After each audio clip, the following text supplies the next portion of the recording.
Hi humans, I'm Fatu. And I'm Dana. And welcome back to another episode of This Could Be a Podcast. Ooh, we have to be careful because it's shaking the camera. And I did it so that I didn't realize that I had done it until I did it. So we're back for me to do another little bit of reading out of one of my journals. Some of it is scrambled because of how my thought process was. Oh yeah, let me sit back too. I want to be comfortable. Boom.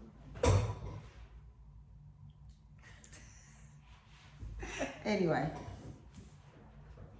you ready for this? All right, guys. Here's just a little reading of mine, and then Dan and I will discuss and move about the cabin of the podcast, whichever way we want to go. Are you tired? Let's go. You tired? You exhausted? Okay. Like to hear it? Here you go. So this is what I wrote about myself. Okay.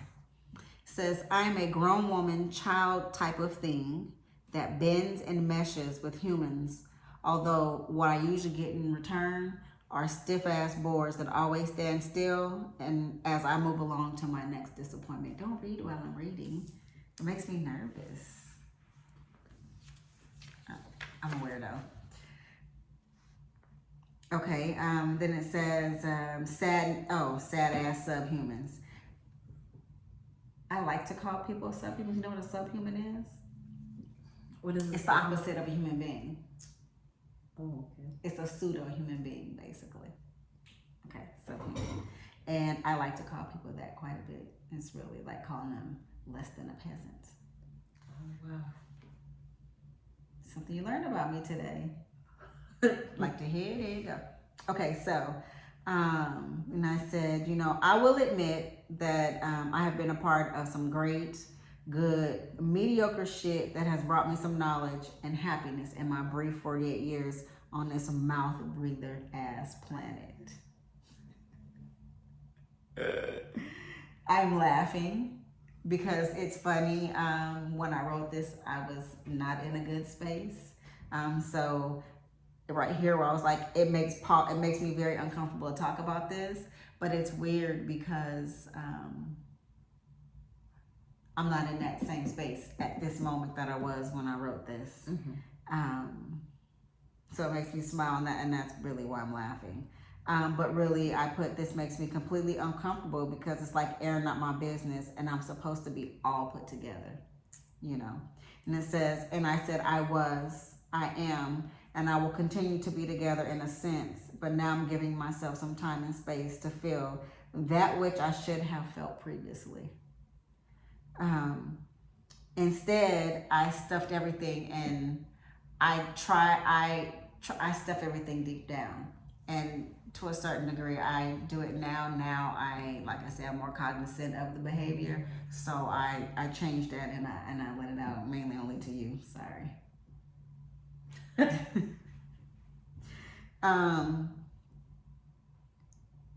What I have learned now is that what I did was clog myself up like tampons do in a toilet. Nasty and disgusting. Isn't that a nasty and disgusting analogy, right? But this is how I smelled myself smelling, and I knew it was time for me to change. I had to get my entire shitty ass life together that I was and I am still grateful for. I had to make the decision to cut off any and everything that was negatively affecting me in my life. I would never have thought one of the major players in my life, though, would have to be cut off. It had to be done, and I don't regret it all, but it still makes me sad. It makes me question myself as a human being. We talk about that quite a bit. The womb that brought me into this world, the womb that fed me while I formed from egg and sperm to fetus, doesn't give any fucks about me. Never really has. She's a great actress in these streets, but when it comes to like behind doors, to a pseudo safe closet, she's monstrous. Beautiful on the outside and rotten as fuck on the inside. Had it not been for my grandmother and a couple of aunts, I would not have made it to the 8th grade. I didn't have a plan to unalive myself, but I can pinpoint the first time that I came up with. And that can be a book. How did you feel hearing that? Or not like just about me, but just the words, because I'm sure that I'm not the only one who's had to deal with such thoughts. And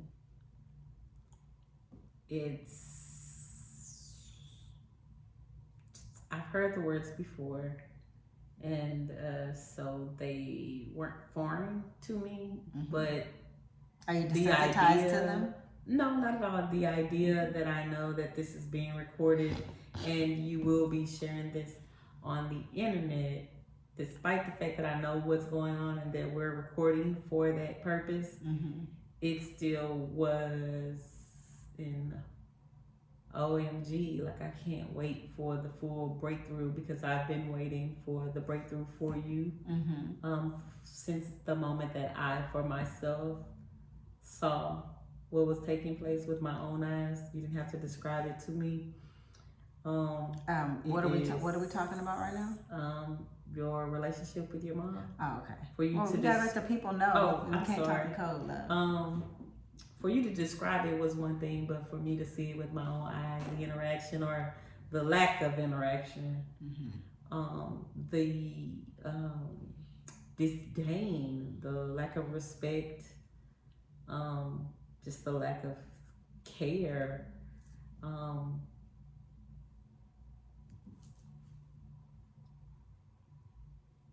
The most gut-wrenching or gut-punching part for me is that this is someone who shares my faith,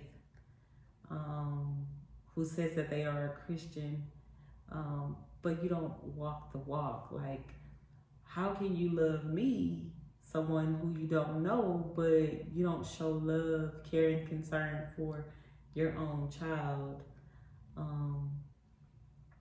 And it's very hurtful for me, because I love you so much, and this is your mom that we're talking about. Yeah. Not a stranger, not an aunt, not a cousin. This is the person who gave you life. And well, you know, that line that says, you know, the womb that brought me into this world, the womb that fed me while I formed from egg to sperm to fetus, doesn't give any fucks about me, and never really has. And then, honestly, as you were reading it, I was wondering, like, if she were to watch this, would there be a breakthrough? Would she get it? No. Would she understand? It would just be something else to talk about how I wronged her, and, you know, try to make it seem as though she's a badass mom. Prior to me making the decision of not wanting to speak with her, I still wasn't saying that she was a bad mom, you know, up until that point. She really didn't become a bad mom to me until I became a mother. I mean, she wasn't the best, but I didn't start to have those, I knew it should have been better, but having my own kid made me say, it really should have been better. You know, it's almost like the equivalent of being in a relationship with someone that you were basically, it's like an arranged marriage, and that person mistreats you, so you think that that's how it's supposed to be, and then when you know better, you realize, the fuck? I mean, there are some things that happen that absolutely, you know, which are later on down the line. I like to say that, later on down the line in the podcast, so keep checking me out. But there are some things that I absolutely knew wasn't right. And really and truly, when I think about it, it built my resilience to a lot of things that I have gone through in my lifetime, because it made me have thick skin and things. So it's almost like a negative that turned partly positive. What I can't get past is the fact that I owe you because you had me. The lack of believing that you allowed your husband to abuse me. The lack of you think that you've not caused me any trauma.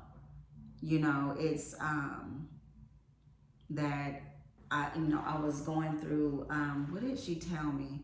I was in crisis mode. Like, what the fuck does that mean to me?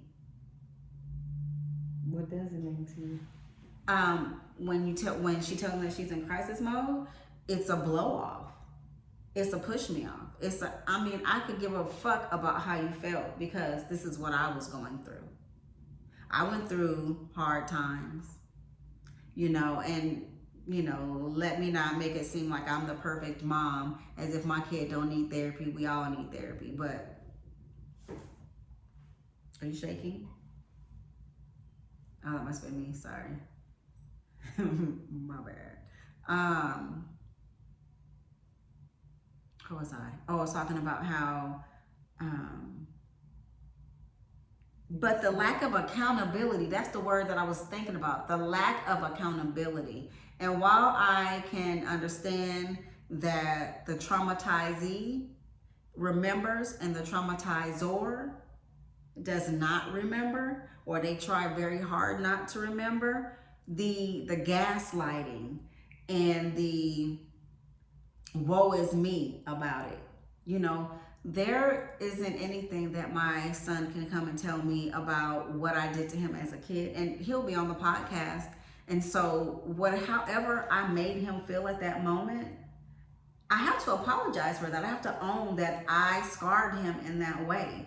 And I can't change it, but I can let you know that I love you, and there is nothing malicious about anything that I did to you growing up, doing the best that I could, but also trying to make sure that I was the complete opposite type of mom. I really didn't want to have kids because I didn't think that I would be a good mom. Also, I'm very selfish with my time. So, but the thought of my son telling me, I don't ever want to talk to you again. And then instead of me owning what I did, dang, it's really that bad? I mean, what I did was really that bad, but you say, no, it's you. You were a bad kid. You did this, you did that, and you did this. Even though we always talk about badass and I laugh and I joke, I don't believe really that kids are bad until they get to a certain age. You can't tell a 2-3-year-old that they're bad when they don't know. I mean, it's trial and error, just like we doing in our every motherfucking day life and beyond. Nobody has this shit figured out. And to play like you've not done any harm to someone, especially someone that you brought into this world. There were so many options. She could have swallowed. She could have aborted me. She could have put me up for adoption. She could have left my bitch ass on the side of the road. But she did none of those things, and she kept me just to torment me. And until I'm told otherwise, that is exactly how I feel. Because you didn't love you. So you let me know that you didn't love me. And not even that, you didn't even like me. You don't even like me as a human being. That is me shaking. I think the floor is kind of weak, and so every time we move, it moves, and it's scaring the shit out of me. California earthquakes. This Houston, Texas. Shut up. That'll be a Guinness Book of World It is global warming, and weird shit is happening everywhere. However come. 2 things can be true at once. Yeah, that is very much correct. In this space and time. So. Hit the earthquake. Texas earthquake. But that's how I feel. And so I feel growing up as a child, knowing that your caretaker doesn't like you? I mean, could it be almost like, foster kids who know that they're only being fostered so foster parents can get the coins and they ain't really taking care of them and they're abusing them? It's a lot of shit. We'll get into it. What else? So, are you okay? What do you think? Pause. Are you okay? Yeah. Okay. What do you say to her notion that she was in crisis mode, or that is her perception of events? Like, it's not that she didn't care, she just couldn't care beyond what she did because she was too busy coping and strategizing life for herself. I can accept part of that. But I don't accept all of it. Explain. So, yes, completely overwhelming being a parent, and there's a lot of moving puzzle pieces to surviving every day. A lot of on the job training. Correct. On the life training. What is it? On the breathing training, right? So I give grace for that. I give space for that.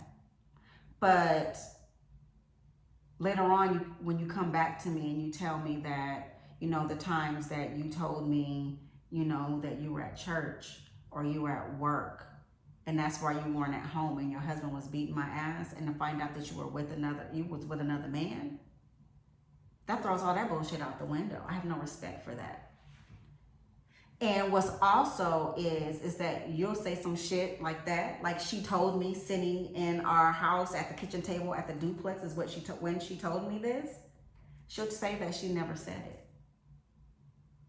It's big on, I'm going to lash out at you and talk to you like you're a piece of shit, or I'm gonna tell you something to make you feel real good, and then I didn't say anything like that.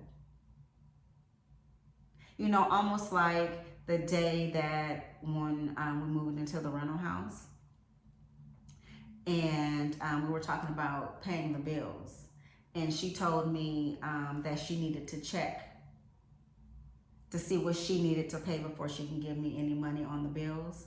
She told me we never have that conversation. It's shit like that. And are you old and it's Alzheimer's or something like that, I mean, I can understand that, because with age, of course, you lose some of your mentalness. But no, if you can remember everything else under the sun, you can remember that. So at the end of the day, it boils down to a lack of accountability. And we all have to be accountable for something. We all got to play one role. I mean, I could have been a badass kid. It wasn't like I was doing shit intentionally. And honestly, a lot of the shit that I got in trouble for was because of my brother anyway.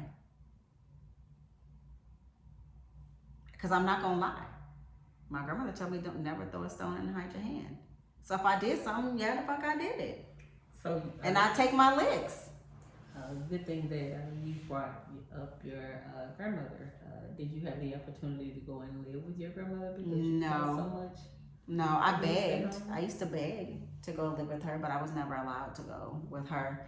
And I feel a way about that. Because it's almost like I knew she felt that I was loved there. And so I didn't, when it was convenient for her. But for me to live there, no. What would the church people say? You don't have your kids? You play out day. Shit. Let's be real about it. So how do you feel about the relationship today? Hold on. I'm sorry. Tell us what the relationship is today, and then tell us how you feel about that. There is no relationship today. As of today, as of right now. I chose to have no communication for the betterment of my mental health. I think we were getting there anyway. I mean, we're living in the same house, and the only time you speak to me is when you want something done anyway, or you need something.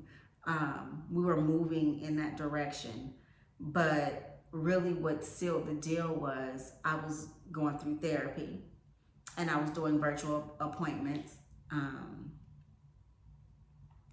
And every time I would get, and you know, it could be coincidental.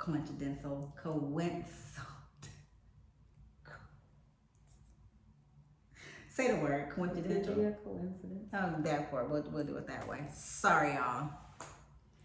Coincidental. Coincidental. Thank you. You're supposed to have my back like that. But every time I would get on with my therapist, she would be knocking on the door, needing something.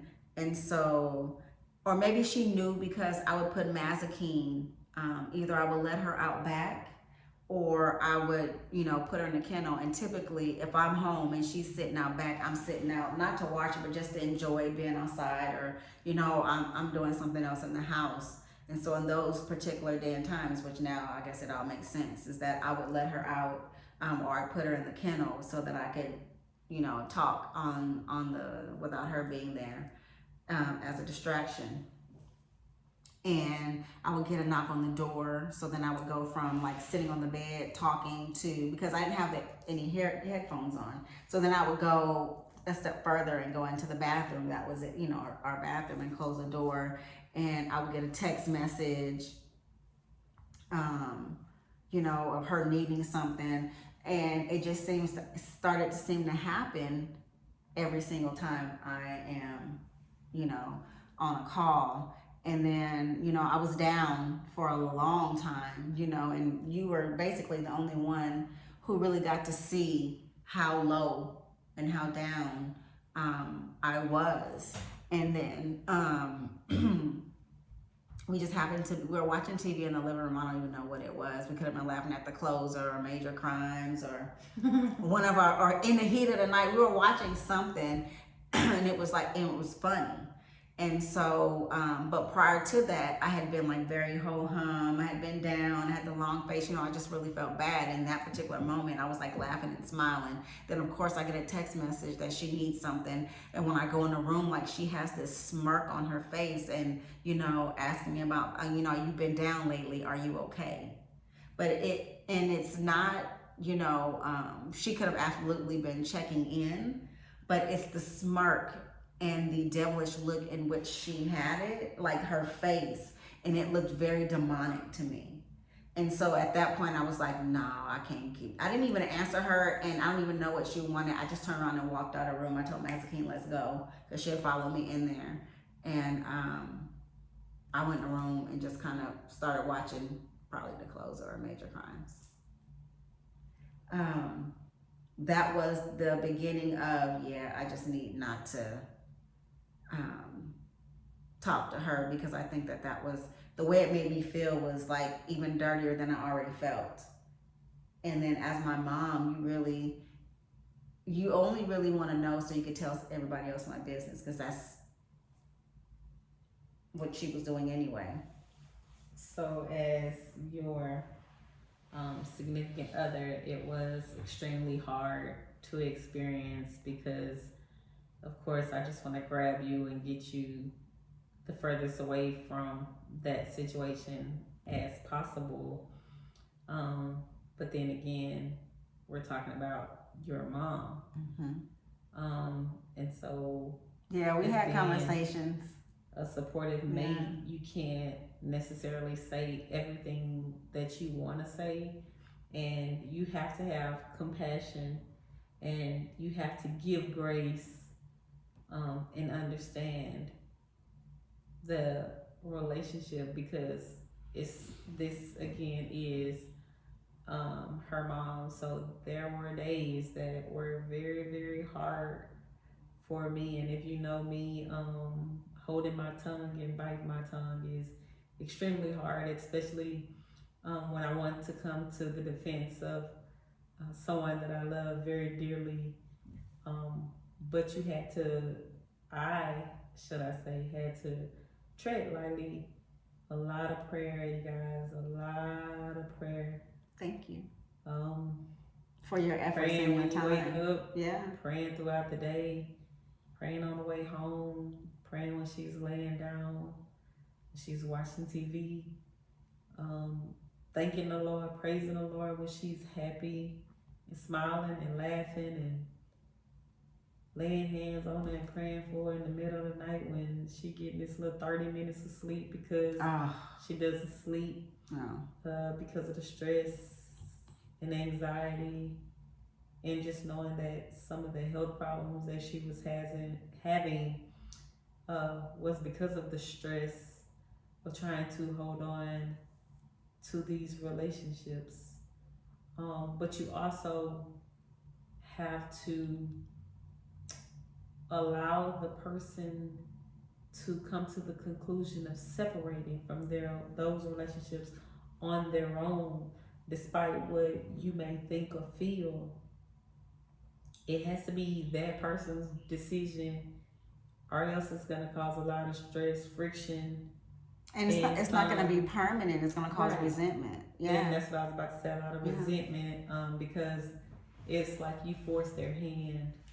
And that's one thing that I really prayed about, is because I didn't want her to feel like I'm coming to her life and I'm trying to take her away from all of her family and take her from Katy, Texas to the north side. She is. That Be real. She doesn't know anything about. Show don't. Like one of those Lifetime movies or something. I fights back. But seriously, like, just trying to be the best partner that I could be. So pretty much everybody that knows me knows that I have a relationship with my Lord and Savior Jesus Christ. So me and Jesus spent a lot of time talking. We spent a lot of time arguing. I spent a lot of time on my knees and crying out, honestly, because I couldn't imagine being hurt like that. Now, I have some trauma, and there are some issues in my relationship with my mom as well, but it was nothing like what I went through. What are your issues and trauma? You want to talk about it or no? You want to talk about it now, or you want to talk about it on another episode? You let me know. We can work it. We can do both. So it doesn't have to be one. It can be 2, 3, 4, 5. I just feel like my mom's issues are a lot of the way that we all were raised when we were young. Is I'm the parent. Do as I say. I know what's best for you. Don't ask me why. Just do what I say do. It's a controlling mechanism. Yeah, our perspectives on a lot of situations differ from each other. I have a lot of compassion for my mom. Unfortunately, both of my mom's husbands passed away. Yes, abandonment issues, and traumatic. So I've asked her about counseling for that, and she's not going to counseling. I think that we all need counseling. I can't wait to start my counseling sessions here this week.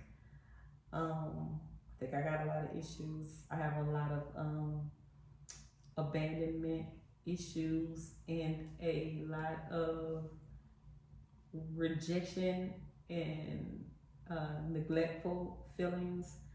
That's why I have to always be in control. Like, that's why I don't like for what's going on to be left in somebody else's hands. Yeah.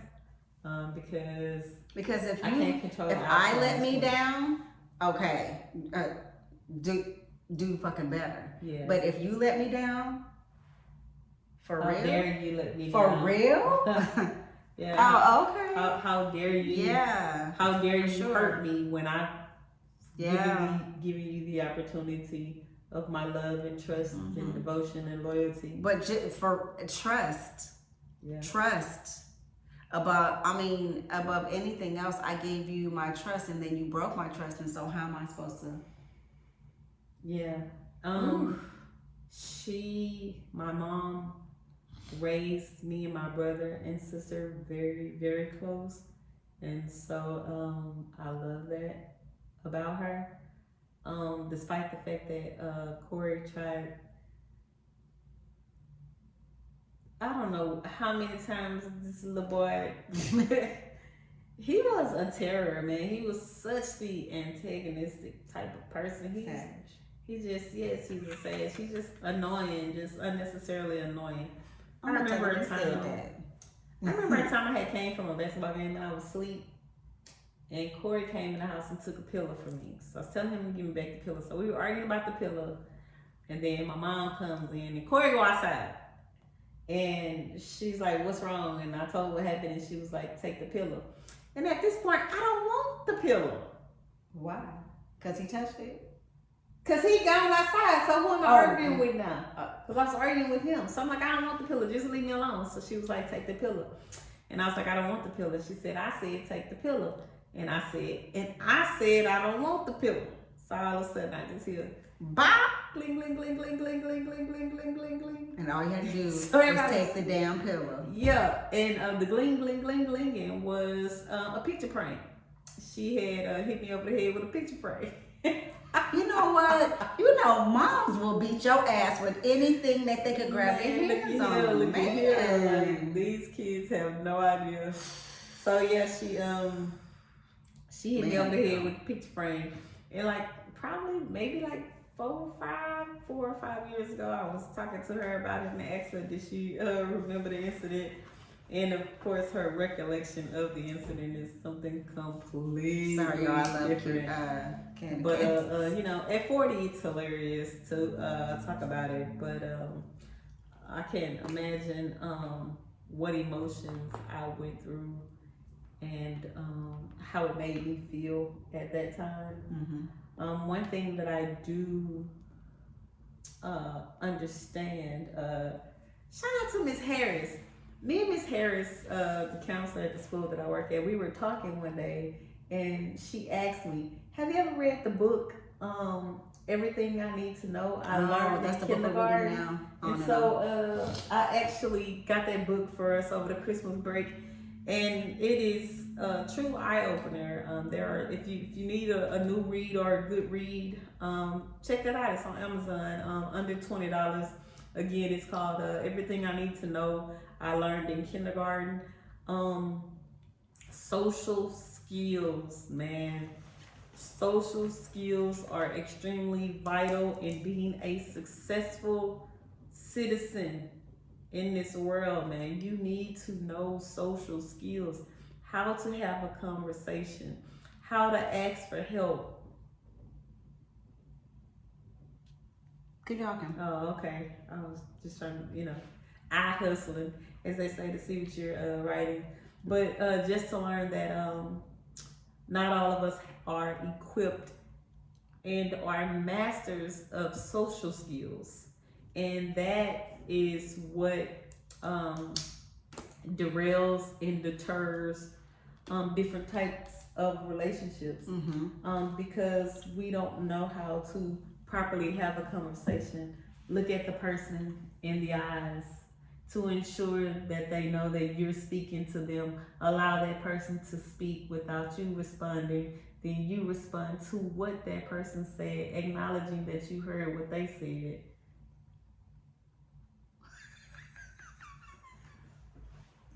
Just, basic social skills, but like I said, it's the mastering of the social skills is what's important, because we all can know all of the social skills and have some emotional kind of intelligence have some kind of grasp of what the social skills are. But if we aren't mastering the social skills, then it makes life a lot harder than what it needs to be. Because in this case with you and your mom,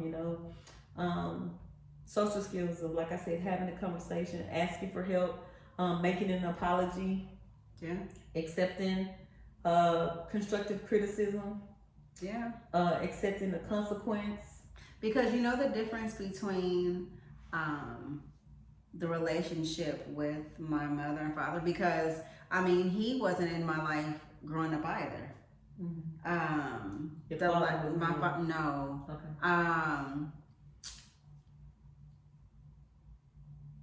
One thing that I do appreciate is that she never talked bad about him. Even through my angry, I hate him phase, she always made excuses. But for me, she made excuses for anything that had a penis. So it didn't resonate in me. Because those type of people always came, well, anybody before me, but really those people before me. And when he and I had a conversation about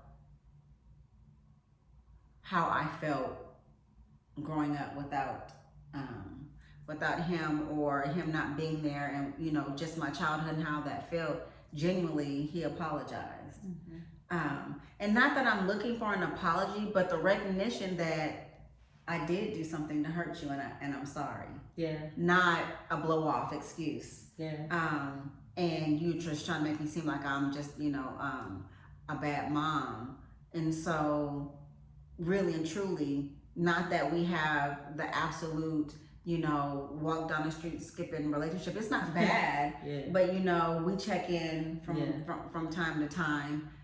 What I do love about that reconnection is, and also helps me in my healing, is that all the things that were negative, like you act just like your father, or you look just like your father, growing up, that I took as a negative, really is not a negative. It's who I am, and it's a sense of even something that can be taken as negative. So I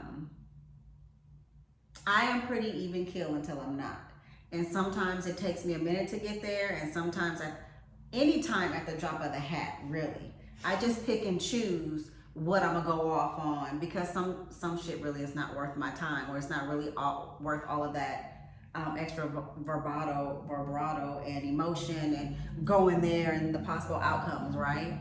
But interesting. This is the story that I remember on the day that the anniversary day of us burying his son and my brother, right? Shout out to Brandon Tisdale.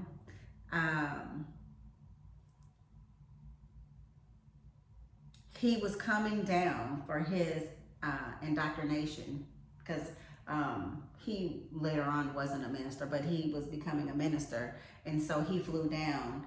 And so Brandon resides currently still in Von Ware, Texas, which is the country of the country. But I really do love the ease of it. Like, I could live out there. The only thing I don't like is I don't like to go to the grocery store and grocery shop. So I can't, if I run out of something, I just can't go to the street and all of that. But the peacefulness of it, even the smell of it, is different to me. It smells a little bit more peaceful out there. But anyway, the train, of course. So I guess let's talk a little louder over the train. But anyway, the pleasures of downtown Houston living. Yeah, I was just trying to say, on the railroad tracks also. But as we were going, I drove to the airport, and the plan was to drive him and his wife down to Brandon's, and then I would come back. But just because if you have never driven down there, you will get lost, and he's older, so I was gonna, and plus I would use that excuse to see Brandon and them anyway. So yeah. We're in the rental car place, and I'm trying to figure out like which one they're at, because I was already there. So then I go in, and so I walk in and I see him, and he's like, hi, and the guy behind the counter was being an asshole. But I don't know if he was being an asshole prior to me walking in. All I know is that he tried to tell him, I know you guys got the special, but this is all we got. So basically, this is what you're going to take. Fly off the handle. Put him in his place. I was like, oh, is that where I get that from? Okay. And then like we're having a conversation, even this morning having the conversation, and like I'll say something and then quick wit right back at me, you know, and we're pitter-patting off of one another. So it's almost like a sense of familiarity. Why can I not talk today? The fuck? God, I feel familiar. Yes. You know, like family. The fuck? Why can I not talk today? What did you put in my punch? Jeez. But it goes back to what we were talking about. I think I was talking to Titi Gunga, shout out to my auntie Glenda, about how people say it annoys me when I hear boys need their fathers and girls need their mothers. And I'm like, kids need both their fucking parents. Like, it's the state of confusion, right? Like, we don't need one or the other, we need both. And that, I guess, because people are so used to being the single parent or the weekend parent that they want to go off and live their life, that you forget that kids need both, no matter no matter what sexual organ is between your legs. So, it makes me feel like at home.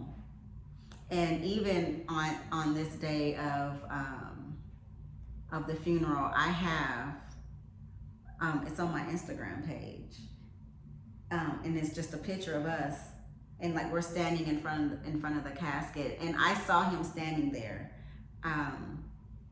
and you know, he could have been praying, but you know, he kind of looked like his head was kind of down, and so I went up, you know, just to make sure that, you know, that he was okay, because really and truly, I was really hesitant about walking in there. I didn't know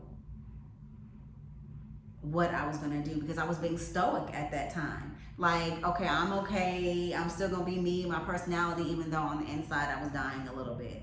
But I really kept that close to the chest, close to the vest, because my other siblings were in town, and you know, we were enjoying each other's company, and you know, of course, death brings people together.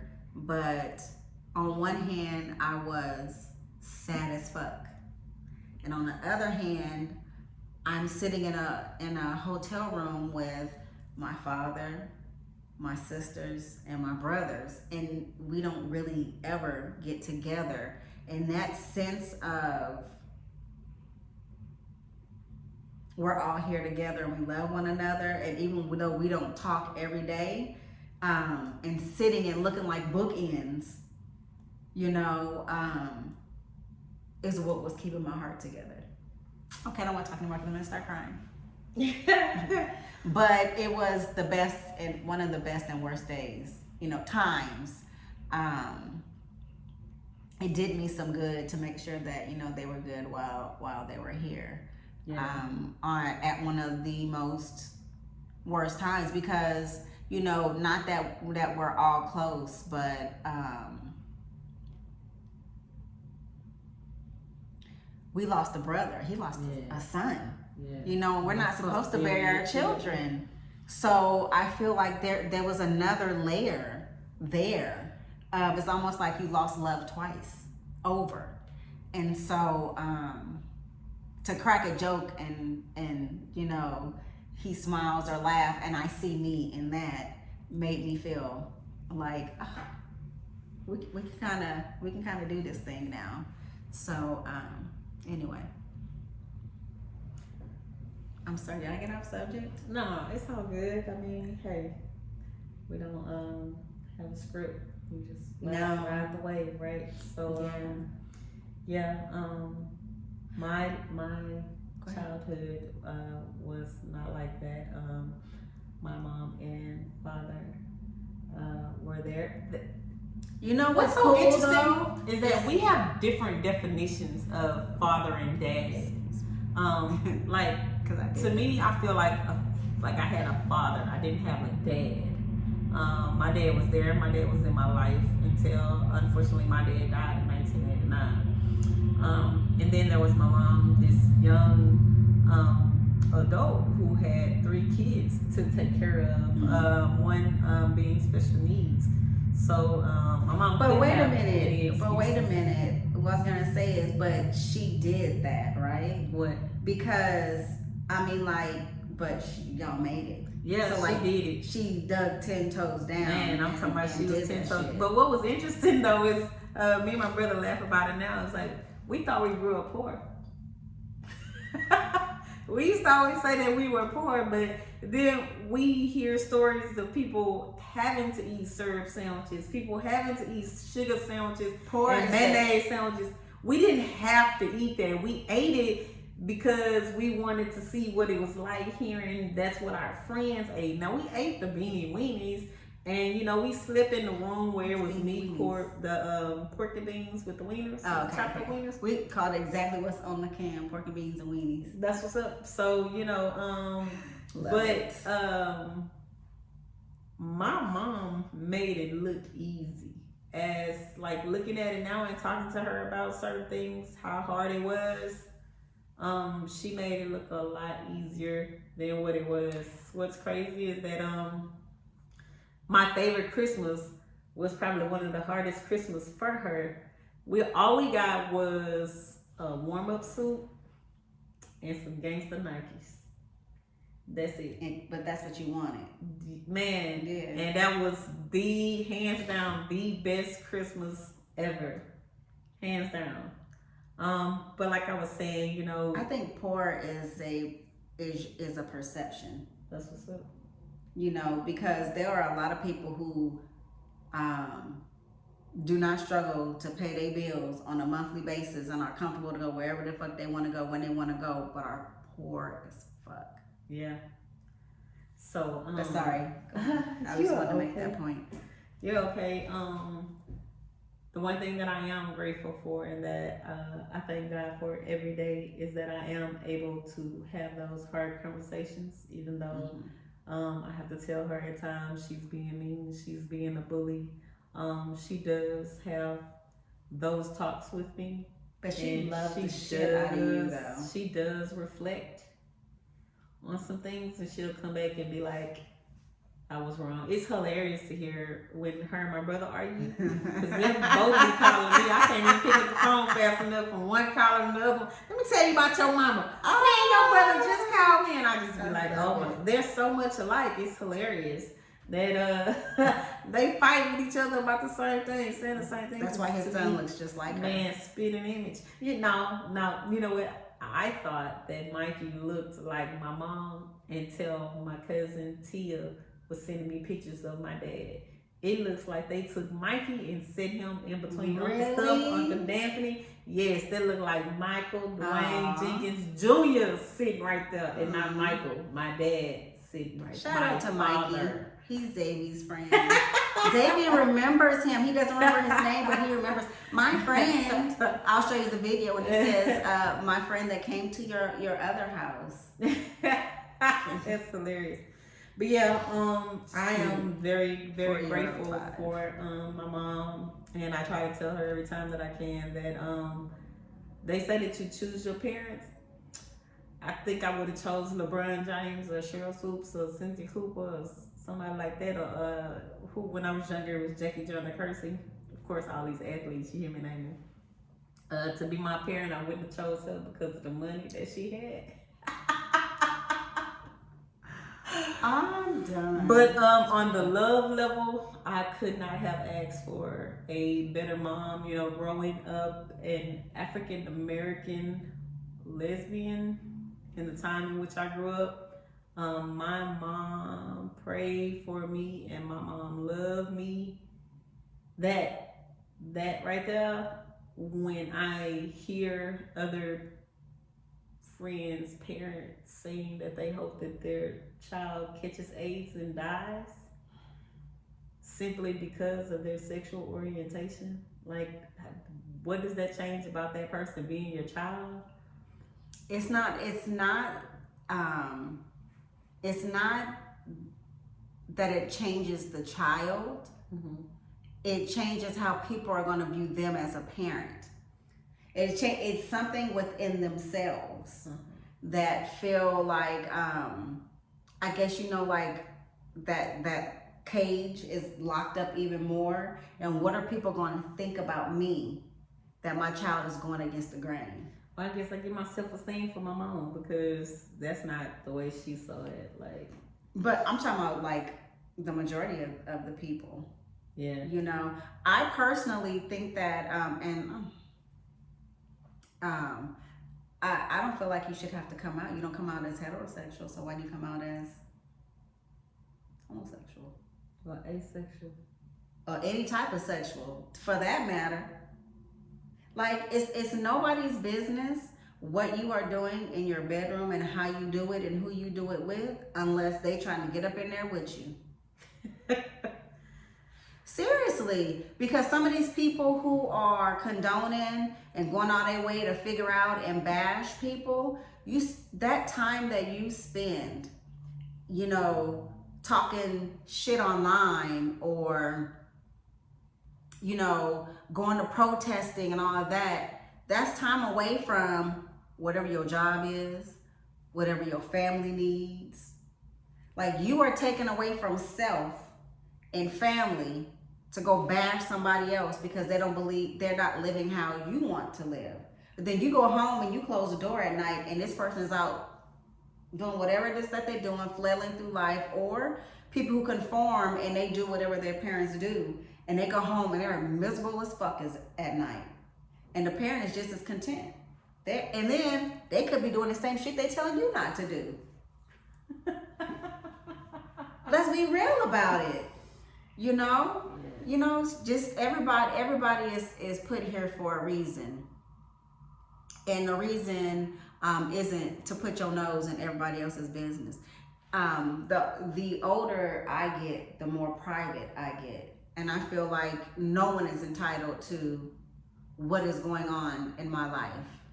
I make choices, and if there's consequences that come with that choice, then I'll take that consequence. But I don't want to hear shit you gotta say. My aunt Dorothy, shout out to Auntie Dottie, she's deceased now, who told me at an early age, if this person that's giving you a hard time or telling you anything does not take care of you in any way possible, fuck them. And if the person is taking care of you in some type of way, fuck them. Really live for you, because that person is living for them. Now what they're trying to do is live through you, which is a whole nother situation, which is what most parents do. I can't speak on any other race except for black parents, but a lot of black parents live through their children. I think that's just parents. Or period. I mean, but I'm just saying, I could generalize, but I don't know what they're doing over. I don't know what they're doing over there, because I'm not over there. So I can only speak for what I know, and this is what I'm saying. That's what's so, and I take that advice seriously. There's a lot of advice that they gave me that makes me who I am, you know. But that right there, because if you ended it with, I mean, if you could look at yourself in the mirror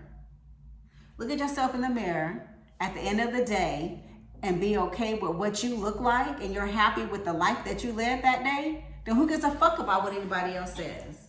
I mean, even at the end of the day, a killer, a murderer, a rapist, they gonna do the same shit, but they should be fucked up anyway. That shit is not legal, and hurting somebody else is should not even be an option.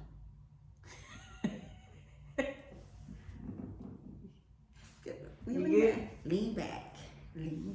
Okay. But yeah, I'm just saying, you know, and there are people who do stuff, you know, they ain't supposed to be doing, illegal murder and all of that, who look in the mirror, but those people really don't love themselves at the end of the day. They may get off, whether it's an ego or a sexual thing, they may get off, but it's not like, yeah, I did that. Because what's coming is coming. Live peacefully. And then be fruitful and multiply. But pregnancy ain't beautiful, so.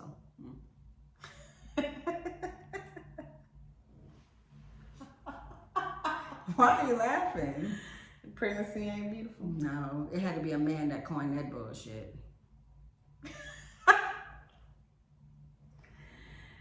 Oh my God. I mean, giving the gift of life, I mean, yes, amazing. And absolutely, I mean, for us to be here has to happen, but ain't nothing.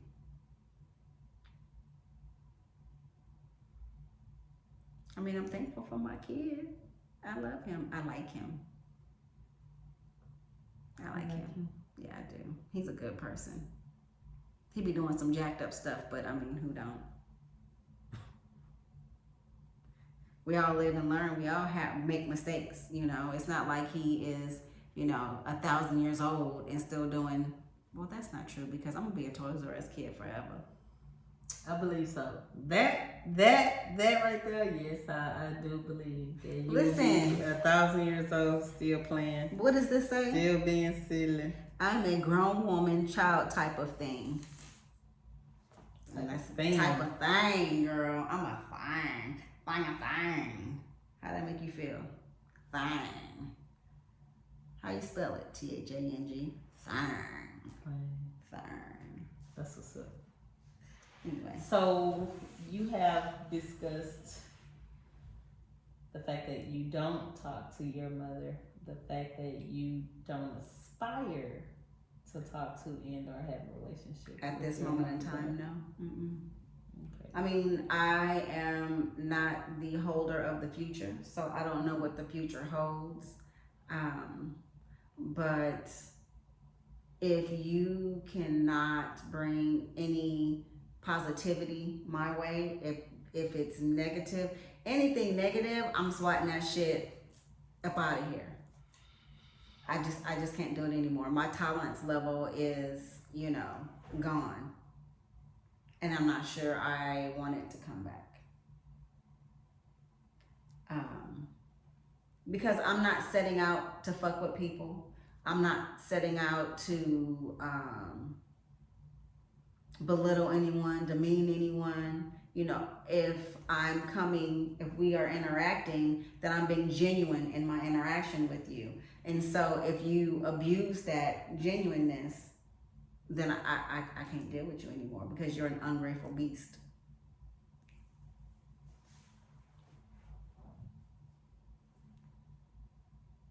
I'm working on me because it's all trauma response. Okay. It's all.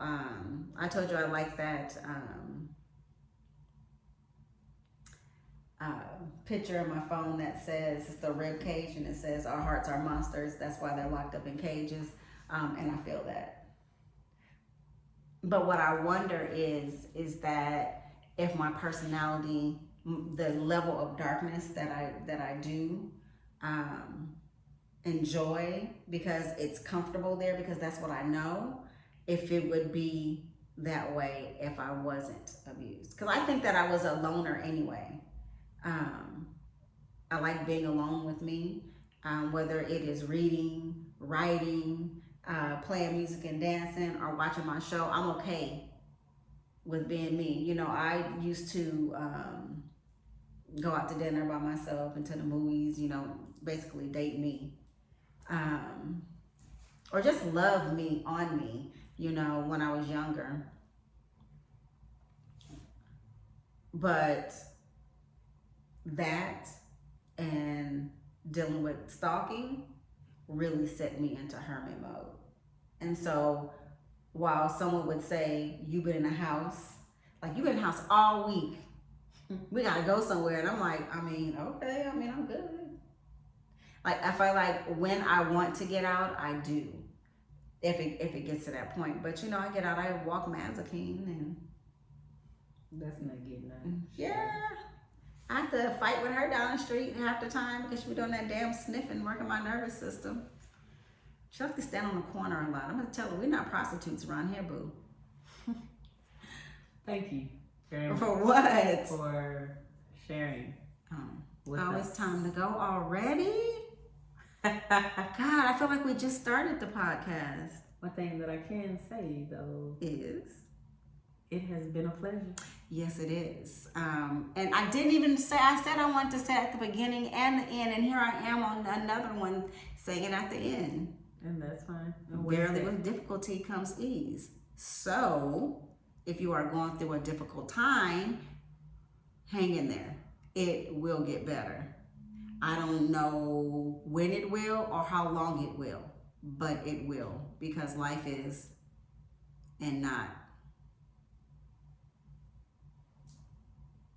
God bless you. Coming and going. You're like, so I'm breaking your language down. What? I mean, not your language, but your age down. What? Because I'm 5. How old are you? I am 40.